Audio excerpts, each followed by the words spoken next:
सर्वमंगल मंगल्ये शिवे सर्वार्थ साधिके शरण्य त्र्यंबके गौरी नारायणी नमस्ते।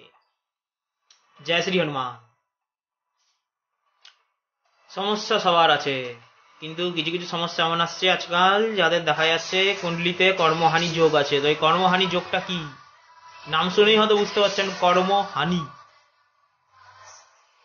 এবার কর্মহানি বিভিন্ন গ্রহের ক্ষেত্রে বিভিন্ন ভাবে হয়ে থাকে। এখন কোন গ্রহের প্রভাবে কি আমি সেটা বলছি না, আমি প্রতিকার বলছি এখানে। তো কর্মহানি যোগটা কি আমি আপনাদের সংক্ষেপে বলে দিচ্ছি।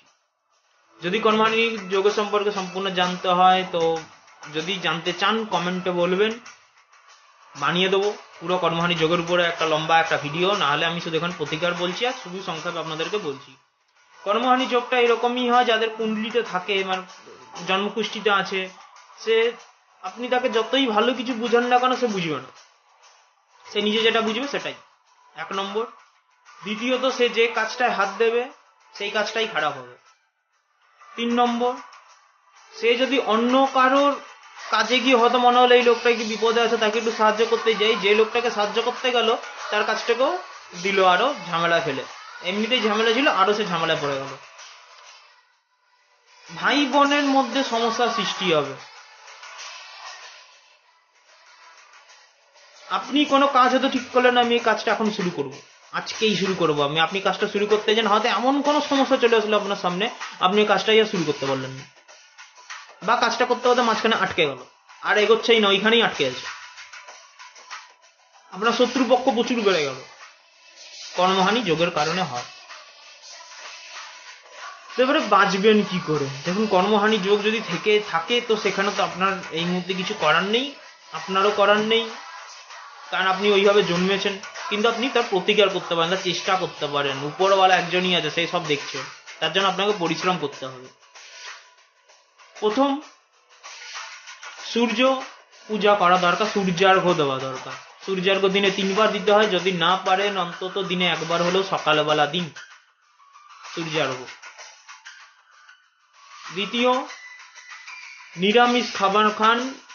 মাছ, মাংস, ডিম, পেঁয়াজ, রসুন, মুসুর ডাল এগুলো যতটা পারবেন সম্ভব খাবেনই না, বা না খেতে পারলেই ভালো।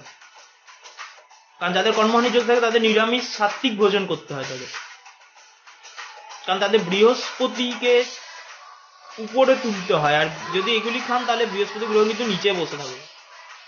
আর রবিকেও স্ট্রং করতে হয়, সেজন্য সূর্য পূজা করুন। আর নিরামিষ খেলে আস্তে আস্তে বৃহস্পতি উঠতে থাকে। থার্ড, নবমী, চতুর্থী, নবমী, অমাবস্যা, এই 3 দিন, চতুর্থী, নবমী, অমাবস্যা, এই 3 দিন কাউকে কোনো ধার দেবেন না, আর কোনো কাজ শুরু করবেন না, আর নিজের কোনো সন্তান বা কোনো পরিবার সদস্যের ব্যাপারে কিছু ভালো কিছু ভাববেন না সেদিন, কিছুই করবেন না সেদিন। ঠিক আছে।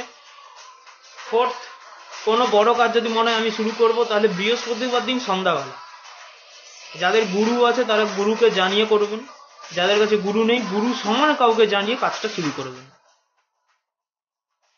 আর একটা, যদি পারেন সূর্যার্ঘ্য দেওয়ার সময় যখন সূর্যদেবকে সূর্যার্ঘ্য দিচ্ছেন তখন বলবেন যে হে সূর্যদেব, যে জিনিসটা আমরা যেভাবে সারেন্ডার করি, হাত দুটোকে উপরে তুলেই যাবে। তো সূর্যার্ঘ্য দিলেন, দিয়ে বলবেন হে সূর্যদেব, আমার হাতে যা খারাপ যা আছে সেইগুলোকে সরিয়ে দিয়ে শুভ রেখার উদয় করা। এবারে এইভাবে হাত তুলে দাঁড়িয়ে থাকবে, দুটো হাতেই হবে। এবারে সেই সময় আপনি সূর্যদেবের কোনো স্তোত্র পাঠ করতে পারেন, প্রণাম মন্ত্র বলতে পারেন, কিন্তু বীজ মন্ত্র বলবেন না এই সময়। কোনো রকম বীজ মন্ত্র এই সময় বলবেন না। স্তোত্র বলুন, প্রণাম মন্ত্র বলুন, যা খুশি বলুন, কিন্তু বীজ মন্ত্র বলবেন না এই সময়। এবার আপনি 5 মিনিট দাঁড়ান বা 10 মিনিট দাঁড়ান, 20 মিনিট দাঁড়ান, যে যেরকম পারেন। দেখুন, 10 টাকা তো জিনিস পাওয়া যায়, 100 টাকা তো জিনিস পাওয়া যায়, কিন্তু 10 টাকার জিনিস 10 টাকার মতন, 100 টাকার জিনিস 100 টাকার মতন। এবারে যাদের শরীর খারাপ, যাদের হয়তো পায়ে সমস্যা আছে বা কি আছে, তারা পারবেন দাঁড়াবেন, যদি তাদের জন্য ঠিক আছে, কারণ তারা দাঁড়াতে পারবেন না। কিন্তু আপনি যখন দাঁড়াতে পারছেন, আপনি যতটুকু পারবেন করবেন। এই ক্ষেত্রে আপনি প্র্যাকটিক্যাল একটা জিনিস দেখে নেবেন। এই কাজটা করার আগে আপনি আপনার দুটো হাতের চেটো ছবি তুলে নেবেন। এইভাবে 6 মাস করবেন। মেঘ হোক, ঝড় হোক, বৃষ্টি হোক, জল হোক, আপনার দেখার দরকার নেই। আপনি পূর্ব দিকে দাঁড়িয়ে এইভাবে 6 মাস করবেন। বৃষ্টি হলে একটু কম সময়, না হলে একটু বেশি সময়। আর সকালবেলা করবেন, প্রাতঃকালের সময় যেটা থাকে সূর্যোদয়ের থেকে 4 ঘন্টা। পঞ্জিকা দেখে নেবেন কখন সূর্যোদয় হচ্ছে, তখন থেকে 4 ঘন্টা, এর মাঝখানে কিন্তু এই কাজটা করবেন, এমনি সময় করবেন না।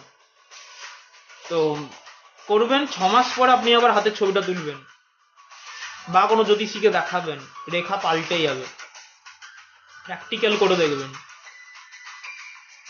আরেকটি যেটা হচ্ছে যে অর্গলা স্তোত্রে মার্কণ্ডেয় বলেছিলেন, ওং জয়ন্তী মঙ্গল কালী ভদ্রকালী কপালিনী দুর্গা সমা শিবা ধাত্রী স্বাহা সদা নমস্তুতে।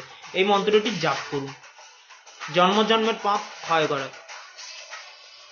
আর যারা 3 কাল বা যারা সবসময় ভগবানের স্মরণে আছে তাদের ক্ষতি কে করবে? আর একবার বলছি, ওং জয়ন্তী মঙ্গলা কালী ভদ্রকালী কপালিনী দুর্গা সমা শিবা ধাত্রী স্বাহা সদা নমস্তুতে। এটা সার্চ করলেও পেয়ে যাবেন, বা যাদের কাছে দুর্গা সপ্তশতী আছে সেখানে আপনি পেয়ে যাবেন, চণ্ডী পাঠের বইতেও পেয়ে যাবেন, একই হলো দুর্গা সপ্তশতী চণ্ডী পাঠ, ওখানে পেয়ে যাবেন। এটা জপ করুন ডেলি 1 মালা করে, 1 মালা। আর মালা জপ করার পরে কিন্তু সমর্পণ করবেন, বা যে মাটিতে বসে সেখান থেকে মাটিটা নিয়ে কপালে লাগাবেন, অবশ্যই এটা ভুলবেন না, নাহলে কিন্তু কোনো কাজে লাগবে না। এগুলি করুন, কর্মানি যোগ থেকে অনেকটাই শান্তিতে পাবেন। আপনি আপনার ইষ্টদেবকে সদা স্মরণ করুন, আপনার ইষ্টদেব সবসময় আপনার সঙ্গে থাকবেন। জয় শ্রী হনুমান।